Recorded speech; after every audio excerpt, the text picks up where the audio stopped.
Hello everyone welcome back to my YouTube channel.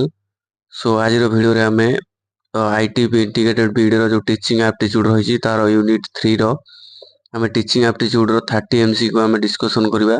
तो यार explanation टा मु करनी कारण यार एटा बहुत इजी चैप्टर रही। तो एटा आपण माने आराम से बुझी परिबे। तो सेति पय हमें केवल एमसीक्यू हमें डिस्कशन करबा। एमसीक्यू को देखि जाइबे आपण भलो स्कोर करि परिबे।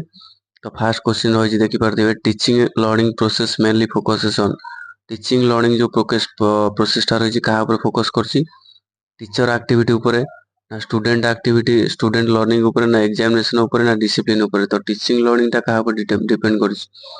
तो टीचिंग लर्निंग टा मेन आप कहा पर डिपेंड करे ना स्टूडेंट लर्निंग पिला जदि न सिखिबो ताल टीचिंग लर्निंग सेठी हेई परिबो नाही। तो हमर स्टूडेंट लर्निंग उपरे डिपेंड करछि टीचिंग लर्निंग टा। तो एटा करेक्ट आंसर हे जिवो स्टूडेंट लर्निंग। तो नेक्स्ट कोन रही हम देखिबा। नेक्स्ट रही which next रही which method emphasizes learning by doing। तो को मेथड एम्फासाइज करे लर्निंग बाय डूइंग ऊपर। तो लर्निंग बाय डूइंग ऊपर को मेथड एम्फासाइज करे लेक्चर मेथड एटा होनी डिस्कशन मेथड एटा भी होनी डेमोन्स्ट्रेशन मेथड एटा भी होनी। तो लर्निंग बाय डूइंग माने कोन ना निजे पिला करी किछि सिखिबो लर्निंग बाय डूइंग। तो एटा होछि आपनकर प्रोजेक्ट मेथड जदि प्रोजेक्ट किछि दबा हम करिया पई ताल से निजे सिखि परिबो। तो एटा होछि करेक्ट आंसर हे जो। तो नेक्स्ट क्वेश्चन देखिबा। नेक्स्ट क्वेश्चन होइछि लर्निंग थ्रू एक्सपीरियंस लर्निंग जो एक्सपीरियंस द्वारा जो मान learning through experience is the basis of. तो लर्निंग थ्रू एक्सपीरियंस कार होछि बेसिस लर्निंग थ्रू एक्सपीरियंस देखो एक्सपीरियंशियल लर्निंग ना रोट लर्निंग ना लेक्चर मेथड ना मेमोराइजेशन। तो रोट लर्निंग माने घोषी घोषी मन रखिबो तो एटा हबोनी लेक्चर मेथड एटा भी हबोनी मेमोराइजेशन मन रखि सिखिबो हबोनी। तो लर्निंग थ्रू एक्सपीरियंस माने एटा होछि एक्सपीरियंशियल लर्निंग एक्सपीरियंस रू सेटा सिखिबो। नेक्स्ट होछि joyful learning means joyful learning माने कोन जॉयफुल लर्निंग माने कोन ना learning without learning through enjoyment and activity एटा होछि करेक्ट आंसर हे जो joyful learning learning through enjoyment माने एन्जॉय करी कि एक्टिविटी करी से सिखिबो। लर्निंग थ्रू पनिशमेंट एटा नेगेटिव आसी जाउछि एटा हबोनी लर्निंग थ्रू एग्जाम एटा भी हबोनी। तो learning through homework only only word आसला माने नेगेटिव आसी गला हबोनी। तो एन्जॉयमेंट एंड एक्टिविटी हे जो करेक्ट आंसर।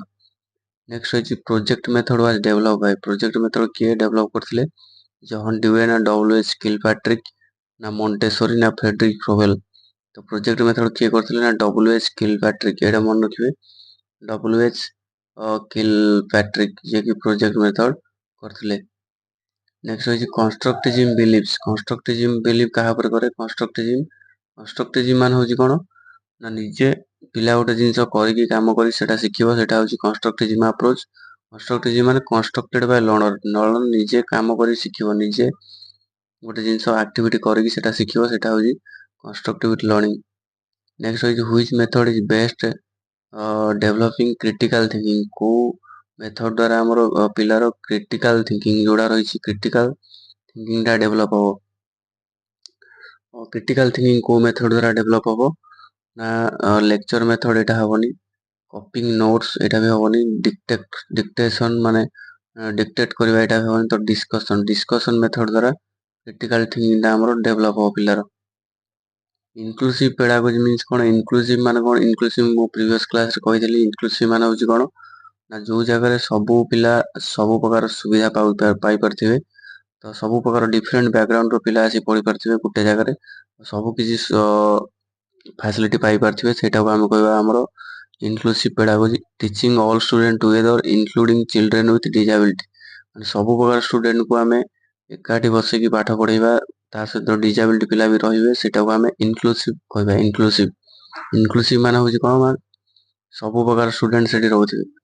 नेक्स्ट होइछि art integrated learning combines art integrated learning का कमेंट करे ना आर्ट विथ अदर सब्जेक्ट एटा करेक्ट आंसर हे जो art with other subject art integrated learning. Next होइछि experiential learning cycle was proposed by experiential learning के देथिले Jean Piaget David Kolb Skinner Thorndike. तो एटा करेक्ट आंसर हे जो डेविड कोल्फ। नेक्स्ट होइछि the teacher's role in constructivist classroom is constructive classroom रे teachers रो role होछि कोन कंस्ट्रक्टिव माने कोन पिला निजे काम करी सिखिबो। तो सेठी होछि टीचर्स रोल हो teacher is just as a facilitator माने टीचर जस्ट केवल गाइडेंस करिवो फैसिलिटेट करिवो। ତ ସେଇଟା ହଉଛି ଗୋଟେ କନଷ୍ଟ୍ରକ୍ଟିଭ ଆପ୍ରୋଚର କନଷ୍ଟ୍ରକ୍ଟିଭ କ୍ଲାସରୁମରେ ଟିଚର୍ସର ରୋଲ। କଣ୍ଟ୍ରୋଲର ହବନି, ଏକ୍ସାମିନର ହବନି, ଡିକ୍ଟେଟର ବି ହବନି। ତ ଫ୍ୟାସିଲିଟେଟର ମାନେ ଫ୍ୟାସିଲିଟେଟ ଜଷ୍ଟ କରିବ, ମାନେ ଜଷ୍ଟ ଗାଇଡ କରିବ। ତ ସେଇଟା ହଉଛି କନଷ୍ଟ୍ରକ୍ଟିଭ କ୍ଲାସରୁମରେ। Which method is best method for teaching science experiment. ତ କୋଉ ମେଥଡଟାରେ ଆମ ପିଲା ସାଇନ୍ସ ଏକ୍ସପେରିମେଣ୍ଟ ପଢେଇ ପାରିବେ ଆମେ, କୋଉ ମେଥଡରେ? ତ ଲେକ୍ଚର ମେଥଡ ହବନି, ଡିକ୍ଟେଟର୍ସ ମେଥଡ ହବନି, ମେମୋରାଇଜେସନ ହବନି, ଡେମୋନଷ୍ଟ୍ରେସନ। ପ୍ରାକ୍ଟିକାଲ ମେଥଡ ଆମେ ଯୋଉ ଡେମୋନଷ୍ଟ୍ରେଟ କରିକି ଦେଖେଇବା ସେଇଟା ହଉଛି ସାଇନ୍ସ ଏକ୍ସପେରିମେଣ୍ଟ ପାଇଁ best teaching method. Joyful learning improve. Joyful ଲର୍ଣ୍ଣିଂଟା କ'ଣ ଇମ୍ପ୍ରୁଭ କରେ ନା ଇଣ୍ଟରେଷ୍ଟ ଇନ୍ ଲର୍ଣ୍ଣିଂ। ପଢିବା ପାଇଁ ଯୋଉ ଇଣ୍ଟରେଷ୍ଟଟା, ଆଗ୍ରହଟା ଏଇଟା ବଢାଏ। ଫିଅର ହବନି, ଷ୍ଟ୍ରେସ୍ ହବନି, ପନିଶମେଣ୍ଟ ହବନି। ନେଗେଟିଭ ଆସିଗଲା, ପଜିଟିଭରେ ରହିଲା ଇଣ୍ଟରେଷ୍ଟ ଇନ୍ ଲର୍ଣ୍ଣିଂ। ନେକ୍ସଟ ହଉଛି activity based learning mainly focuses on. Activity based learning କାହା ଉପରେ ଫୋକସ କରୁଛି? ଷ୍ଟୁଡେଣ୍ଟ ପାର୍ଟିସିପେସନ ନା ପ୍ୟାସିଭ ଲର୍ଣ୍ଣିଂ ନା ଓନ୍ଲି ରିଡିଂ? ଏଇଟା ହବନି। ଟିଚର ଷ୍ଟକ୍, ଟିଚର ଖାଲି କହିବ, ଏଇଟା ହବନି। ପ୍ୟାସିଭ ଲର୍ଣ୍ଣିଂ, ଏଇଟା ବି ହବନି। ଷ୍ଟୁଡେଣ୍ଟ ମାନେ ପାର୍ଟିସିପେଟ କରିବେ, ଯୋଉଟା କି ହଉଛି ଆକ୍ଟିଭିଟି ବେସ୍ଡ ଲର୍ଣ୍ଣିଂ, ମାନେ କାମ କରି ନିଜେ ଶିଖିବେ ପିଲାମାନେ। ଇନକ୍ଲୁସିଭ କ୍ଲାସରୁମ, ଇନକ୍ଲୁସିଭ ମାନେ ହଉଛି କ'ଣ? ଓନ୍ଲି ଆସିଗଲା ମାନେ ଏଇଟା ରଙ୍ଗ, ସବୁ ଓନ୍ଲି ଆସିଗଲା ତ ରଙ୍ଗ। ତ ଇନକ୍ଲୁସିଭ କ୍ଲାସରୁମ ମାନେ କ'ଣ? ଡାଇଭରସିଟି ଆମକୁ ଗ୍ରହଣ। ଡାଇଭରସିଟି ମାନେ ପିଲାମାନଙ୍କ ମଧ୍ୟରେ ବିଭିନ୍ନତା ରହୁଥିବ, ବିଭିନ୍ନ ପ୍ରକାର ପିଲା ଆସି ପଢୁଥିବେ, ସେଟା ହଉଛି inclusive classroom. Problem in teaching learning may arise due to. Problem କ'ଣ ପାଇଁ ଟିଚିଂ ଲର୍ଣ୍ଣିଂରେ ଆରାଇଜ କରେ? ଲ୍ୟାକ୍ ଅଫ୍ ରିସୋର୍ସ, ତ ଏଇଟା ବି correct answer. Poor teaching method, ଏଇଟା ବି correct answer. Student diversity, diversity ବି ବିଭିନ୍ନତା ବି ଦେଖାଯାଏ। ତ ଅଲ୍ ଦ ଏବଭ୍ ହଉଛି କରେକ୍ଟ ଆନ୍ସର। ଏଇଟା ହେଇଯିବ, ଡି ହେଇଯିବ କରେକ୍ଟ ଆନ୍ସର। ନେକ୍ସଟ ହଉଛି which method is best for language teaching. କୋଉ ମେଥଡଟା ଲାଙ୍ଗୁଏଜ ଟିଚିଂ ପାଇଁ ବେଷ୍ଟ? ଲେକ୍ଚର ମେଥଡ, ଏଇଟା ଭୁଲ।